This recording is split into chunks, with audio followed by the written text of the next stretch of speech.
السلام علیکم، دس از نعمان. شروع کرتا ہوں اللہ کے نام سے جو بڑا مہربان نہایت رحم کرنے والا ہے. بسم اللہ الرحمن الرحیم. مفتی صاحب داڑھی کے مسئلے پہ کیونکہ بہت سارے آپ کو پتہ ہے پاکستان میں لوگ کہتے ہیں کہ جی چھوٹی داڑھی بھی ٹھیک ہے. ایک تو داڑھی کے والے سے دونوں چیزوں کی وضاحت فرما دیں، عام آدمی کے لیے داڑھی اور پھر امام کے لیے داڑھی. اور قاری طیب صاحب رحمہ اللہ نے اپنی کتاب میں چھوٹی داڑھی کو بھی کسی حد تک گنجائش دی ہے. اس کتاب میں نے خود پڑھا ہے، یہ میرے والد صاحب نے دکھایا مجھے. دیکھیں کوئی گنجائش نہیں ہے چھوٹی داڑھی یوں کہہ کہ بالکل حلق کرنا بالکل موننے سے بہتر ہے کہ چھوٹی داڑھی رکھ لیں، اس حوالے سے تو فرق کہیں گے. لیکن جو حدیث میں آرڈر ہے، حکم آیا ہے، وہ اعفاء اللحیٰ کا ہے. کسی بھی کوئی ایک حدیث بھی ایسی نہیں ہے جس میں داڑھی رکھنے کا حکم. ٹھیک ہے، ہر حدیث میں اعفاء.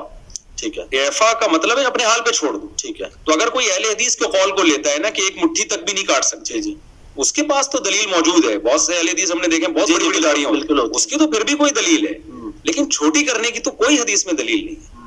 اور عشر من الفطرہ حدیث میں آتا ہے کہ فطرت میں سے نیچر ہے، نیچر کے خلاف آپ چلیں گے تو بغاوت ہے نا، یہ تو ناجائز ہے.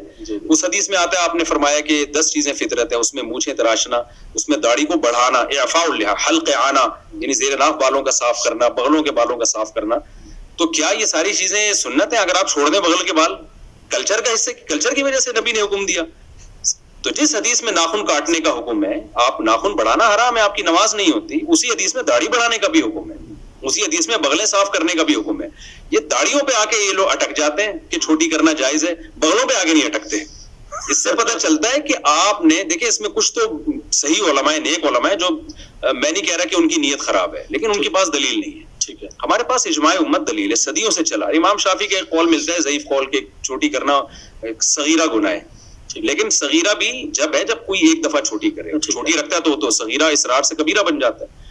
ایک قول ملتا ہے، لیکن تینوں ائمہ اور خود امام شافعی کا جو مفتہ بھی قول ہے فقہ شافعی میں، چاروں مذاہب میں اور صحابہ تابعین، کوئی ایک نہیں آپ دکھا سکتے.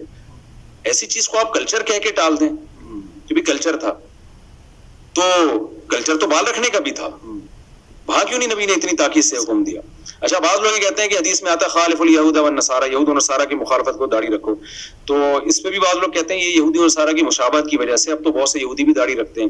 یہ بات بھی غلط ہے. نبی نے جو بتایا نا یہودی اور نصارہ کی مخالفت کرو، حدیث کا یہ قطعاً مطلب نہیں ہے کہ یہودی رکھنا شروع کر دیں تو تم کٹانا شروع کر دو. مطلب یہ کہ بری چیز ہے جو یہود و نصارہ کرتے ہیں، تم نے برائی میں ان کی مخالفت کرنی ہے، اچھائی کو پروموٹ کرنا ہے، اعفاء اللحیٰ پہ عمل کرنا ہے. اور ویسے بھی آج کل بھی زیادہ تر یہودی اور عیسائی رکھتے نہیں ہیں، بہت کم چند مذہبی قسم کے لوگ رکھتے ہیں. میں نے الحمدللہ پرانی آسمانی کتابوں کا بھی طالب علمی کے دور میں مطالعہ کیا ہے. تورات میں ابھی بھی یہ لکھا ہوا ہے کہ اللہ نے کوہ طور پہ موسیٰ کو بلا کے کہا کہ اپنی قوم کو کہہ دیں کہ داڑیاں بڑھائے. آج تک یہودی اس پر عمل کر رہے ہیں.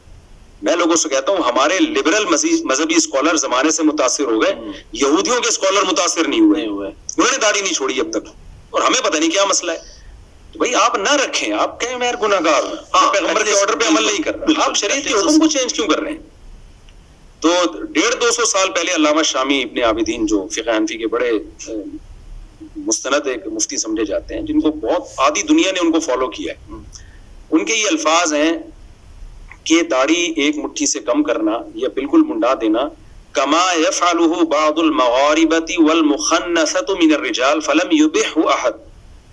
وہ 150-200 سال پہلے یہ لکھ رہے ہیں کہ جیسے کہ اہل مغرب کرتے ہیں، یا کچھ وہ مرد جو عورتوں کی مشابہت کرتے ہیں، وہ مرد جو چھوٹی داڑھی کرتے ہیں یا شیو کرتے ہیں، اس کو کسی نے بھی حلال قرار نہیں دیا. یعنی اس وقت 200-250 سال پہلے روئے زمین پر کوئی ایک مفتی بھی نہیں تھا جو اس عمل کو جائز کہتا ہو. اجماع امت خود ایک مضبوط دلیل ہے. حدیث میں آتا ہے میری امت گمراہی پہ جمع نہیں ہو سکتی. تو میں نے ابن عابدین رحمہ اللہ کا قول دلیل کے طور پہ پیش نہیں کیا، میں نے ان کی نیوز کے طور پہ پیش کیا. اس وقت روئے زمین پر کوئی بھی حدیث میں آتا ہے امت گمراہی پہ جمع نہیں ہو سکتی. تو کیسے جمع ہو گئی اتنی بڑی امت؟ تو ہم اصل میں کلچر سے متاثر ہوئے ہیں. اب بجائے کلچر کو چینج کرنے کے ہم خود چینج ہو رہے ہیں. تو اسلام کو بھائی چھوڑ دو، آپ نے نہیں رکھنی آپ نہ رکھیں.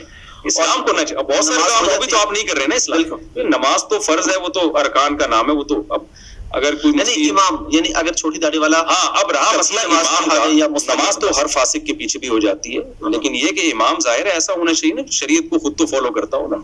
امام کی سلیکشن میں تو یہ چیز دیکھی جائے گی کہ وہ شریعت کو فالو کر رہا ہے کہ نہیں کر رہا. ٹھیک ہے، تو اس میں تو داڑھی بھی دیکھی جائے گی، اس کے جو ہے وہ کسی اعلانیہ کبیرہ گناہ میں مبتلا نہ ہو، یہ بھی دیکھا جائے گا.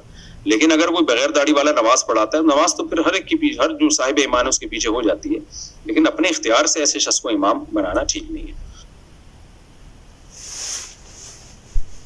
جزاک اللہ. اللہ ہم سب کو اس پر عمل کرنے کی توفیق عطا فرمائے. ہم بہت کمزور ہیں تو کوشش کریں گے. باقی ہدایت دینے والا اللہ پاک ہے. تو ایسی ہی انٹرسٹڈ ویڈیوز کے لیے چینل کو کر لیں سبسکرائب. میں ایسی ہی اسلامک ویڈیوز لاتا رہوں گا. تب تک کے لیے ٹیک کیئر. اللہ حافظ.